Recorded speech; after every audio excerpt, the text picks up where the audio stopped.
Commençons notre parcours à Beaux-Arts, avec l'exposition Histoire de ne pas rire, le surréalisme en Belgique. On y pénètre comme si on entrait dans un labyrinthe. Ce qui frappe d'emblée, c'est la densité produite par le parti pris scénographique.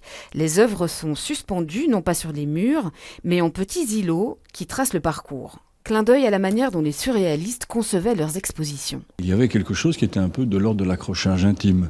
Des œuvres qui étaient accrochées du sol au plafond, des rencontres, des écarts qui n'étaient pas nécessairement les écarts bien larges que l'on voit aujourd'hui dans les expositions d'art contemporain.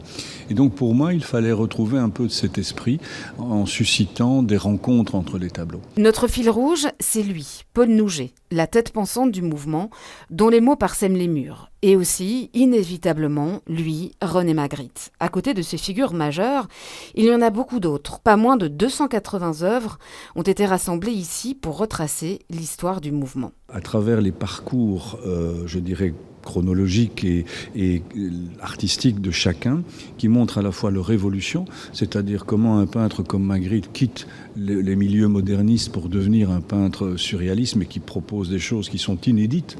Mais on voit aussi, par exemple, chez Marcel Marienne, tout l'intérêt pour les objets transformés. En proposant un cheminement parallèle entre symbolisme et surréalisme, les musées royaux des Beaux-Arts choisissent d'explorer les racines du mouvement. Le surréalisme a ses racines dans le symbolisme. Et tant que les symbolistes veulent encore montrer ou représenter le mystère, le surréaliste souhaite évoquer le mystère, mais à travers des nouvelles techniques artistiques, picturales, qui sont inspirées de l'inconscient. 65 artistes, 134 œuvres. Ici, un Dali quasiment jamais vu chez nous, exceptionnellement prêté par le musée de Philadelphie. Plus loin, des œuvres de Jackson Pollock ou de Barnett Newman. L'approche se veut ici internationale, mais d'un côté comme de l'autre, les visiteurs et visiteuses sont saisis par les multiples dimensions d'un mouvement qui n'en finit pas